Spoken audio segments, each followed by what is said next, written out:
So today I want to talk to you guys a little bit about TV stations. So we've talked about a lot of the technology that's used when we're putting together a broadcast or a production of some type. And in the world of journalism, that technology is going to get used quite a bit when you're putting on like a daily or nightly newscast. And so I want to talk a little bit about the various types of facilities and technologies that journalism people have access to, and that they're going to be using as a part of their daily routine for television production, whether it's going to be news, information, or some other type. But television and stations and networks have been around for quite some time. Back in 1862, we had our first image transferred via pantelegraph. And this was basically an image that was recorded, broadcast to another location, and then basically kind of like a printer, it recreated that image onto a spool that it had received. And then in 1907, we had the invention of the cathode ray tubes and the vacuum tube, which was able to help us create and broadcast a sort of a live image. So we didn't really have the ability to record and play back yet. We were doing live television, and by having the cathode rays and the vacuum tube, we're able to take a image and broadcast it onto a television screen. And that gave us the birth of our first television station, which has the call letters W3KX. I'm sorry, W3XK. So this was a small station coming out of Washington, D.C., and this was the first facility of kind of what we have today as television. It was able to take a live image and it could broadcast it to televisions that could receive that through the cathode rays and the vacuum tubes.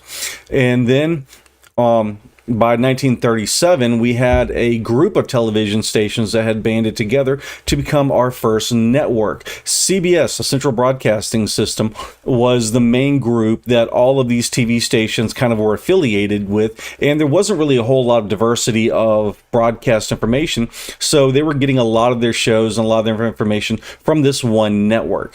Now, this led us to, of course, people wanting to advertise and have their products seen by multiple people. So ad revenue jumped from print in television and magazine to the first commercial, which was a Bolivia watch on NBC. And this was only about a 15-second commercial that talked really briefly about America's time runs on Bolivia watches. And this was the first time a company had paid money for a network to advertise their specific product.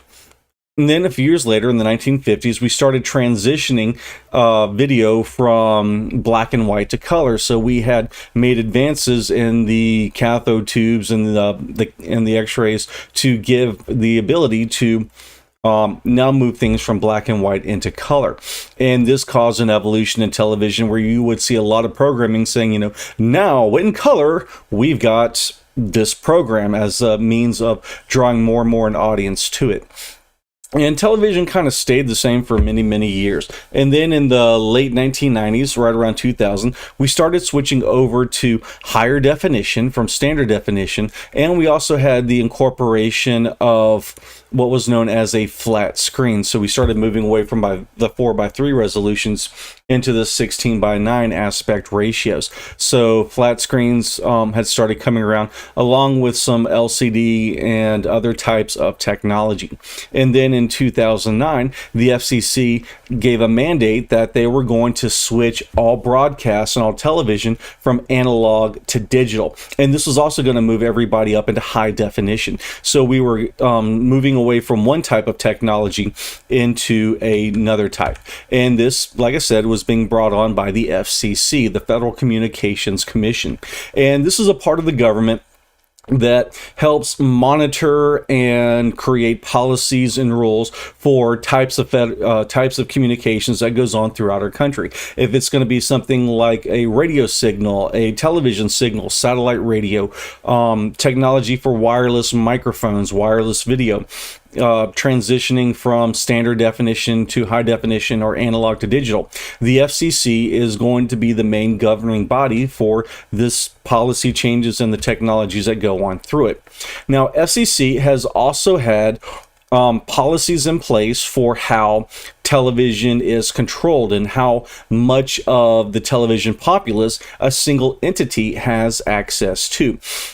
And so about every 4 years, the FCC will meet for their major ownership rules, and they will look at if anything needs to be modified, if anything needs to be changed, if old antiquated policies need to be removed or renovated or something like that. And so at one point they had rules in place for newspaper and broadcast stations as far as cross ownership. So they prohibited the common ownership of having both a daily newspaper and a full broadcast station if it was AM or FM radio, or if it was television, if the station service encompassed the newspaper city of publication. So what they're trying to do is prevent a monopoly of information.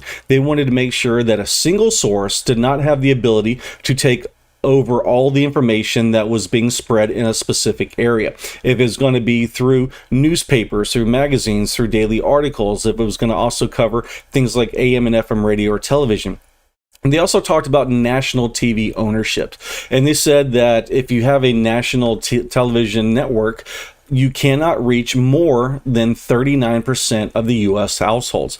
And again, this was a way to keep the networks like ABC, NBC, CBS, or another media group from having a monopoly or broadcasting more than half of the United States or half of a specific area. They also stopped access to dual television network ownership. So they prohibit the merger between the two networks. So because of this, CBS cannot buy out ABC, or Fox cannot merge with NBC, or NBC cannot wind up buying all three of them. So because of this, we're always going to have a diversity of at least the 4 networks of broadcasting different signals, different material, and things like that. Now, the FCC also talked about local TV multiple ownership. So again, the service of the area, so they made sure that they did not overlap for as far as what a station can cover. So for us in Troy, we have a city that's about an hour to the south called Dothan. We have another city that's about an hour to the north called Montgomery. And they wanted to make sure that we are not getting inundated from all these various stations. So because of that, the FCC mandated that 2 areas cannot overlap. And for a while, Troy was actually getting both signals. So we could get CBS from Montgomery and CBS from Dothan. So we had 2 venues for sort of the same content. And the FCC kind of came out and changed the way that that was processed. So now we no longer have the Dothan access. We're moved kind of over into the Montgomery area. And they also want to make sure that at least one of the stations is not ranked among the top 4 stations in a DMA based on market share. And a DMA is a way of documenting and specifying how large a broadcast area coverage is. So DMA stands for a designated market area.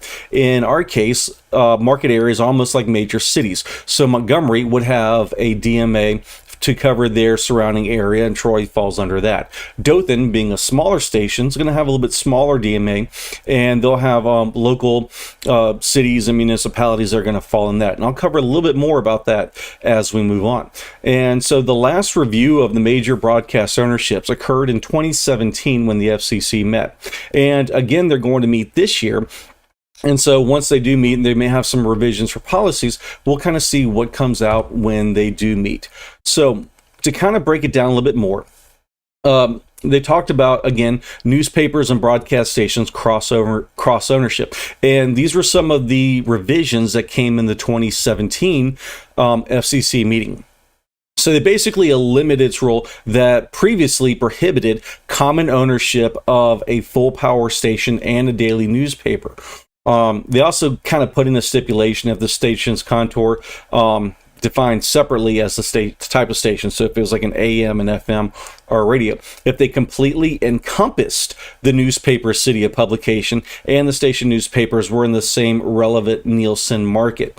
And Nielsen is a company that measures statistics and ratings for television. So they wanted to make sure that they were loosening the regulations that allowed for cross ownership of a broadcast station and a print station, but they did have some stipulations such as entirely completely encompassing the newspaper city. So there were areas to make sure that if they didn't cover the whole city, then they could still overlap. But if the newspaper or something had the entire publication, then that was a limitation.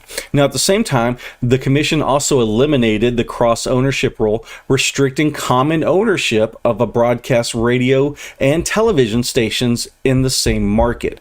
So you could not have a company that would own television and radio together.